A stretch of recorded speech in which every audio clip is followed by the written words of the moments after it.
श्री रेणुकास्तोत्रम्। श्री परशुराम उवाच।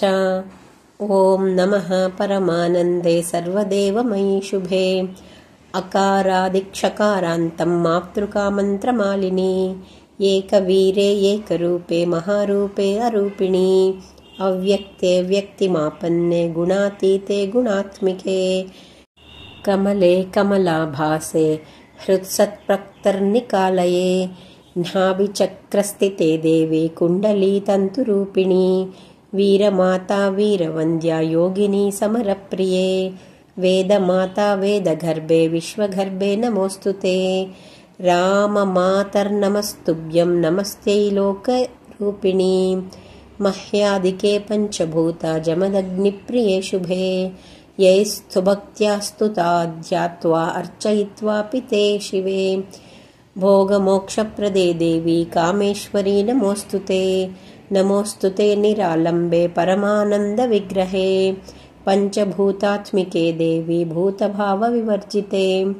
महारौद्रे महाकाये सृष्टिसंहारकारिणी ब्रह्माण्डगोलकाकारे विश्वरूपे नमोऽस्तुते चतुर्भुजे खड्गहस्ते महाढमरुधारिणी शिरः पात्रधरे देवी एकवीरे नमोऽस्तुते नीलाम्बरे नीलवर्णे मयूरपिच्छधारिणी वनभिल्लधनुर्वामे दक्षिणे बाणधारिणी रौद्रकाये महाकाये सहस्रार्जुनभञ्जनी एकं शिरः पुरा स्थित्वा रक्तपात्रे च पूरितं मृतधारापिबं देवी रुधिरं दैत्यदेहजं रक्तवर्णे रक्तदन्ते खड्गलाङ्गलधारिणी वामहस्ते च कट्वाङ्गं डमरुं चैव दक्षिणे प्रेतवाहनके देवी ऋषिपत्नी च देवते एकवीरे महारौद्रे मालिनी विश्वभैरवी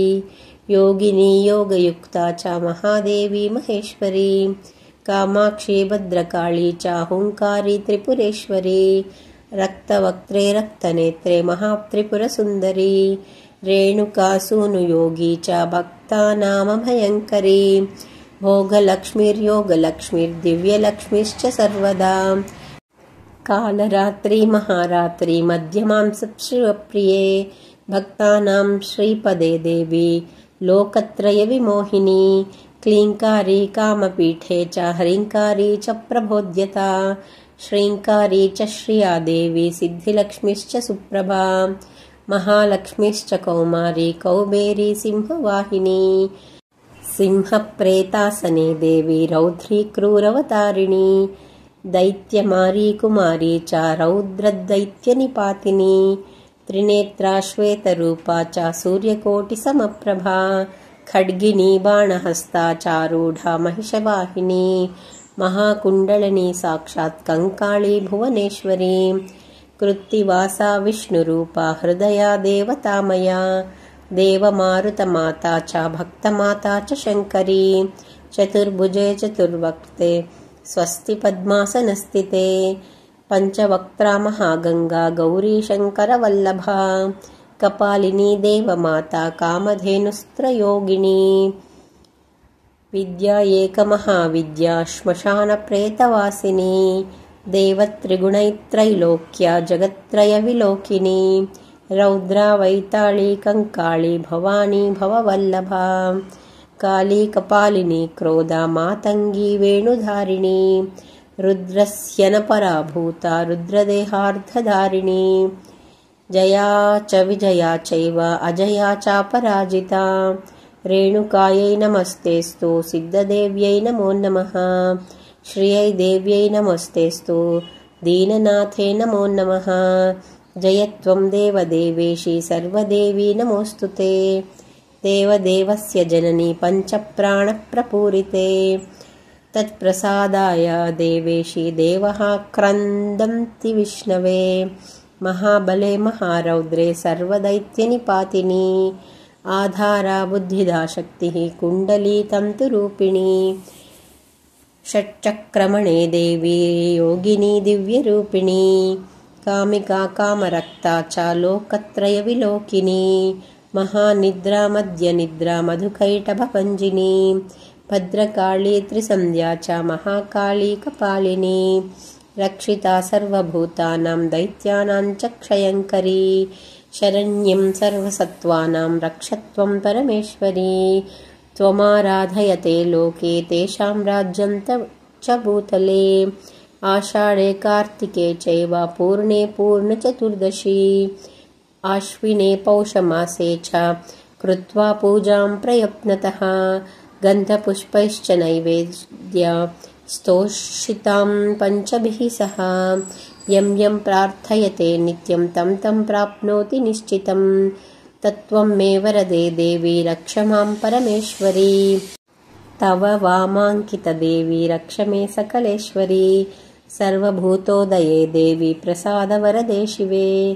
श्रीदेव्युवाच वरं ब्रूहि महाभागा राज्यं कुरु महीतले मामाराध्यतले लोके भयं क्वापि न विद्यते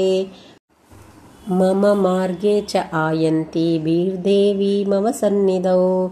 अभार्यो लभते भार्यां निर्धनो लभते धनं विद्यां पुत्रमवाप्नोति शत्रुनाशं च विन्दति अपुत्रो लभते पुत्रान् बद्धो मुच्येत बन्धनात् कामार्थी लभते कामं रोगी आरोग्यमाप्नुयात् मम आराधनं नित्यं राज्यं प्राप्नोति भूतले सर्वकार्याणि सिद्ध्यन्ति प्रसादान्मेन संशयः सर्वकार्याण्यमवाप्नोति दीर्घायुश्च लभे सुखी श्रीपरशुराम उवाच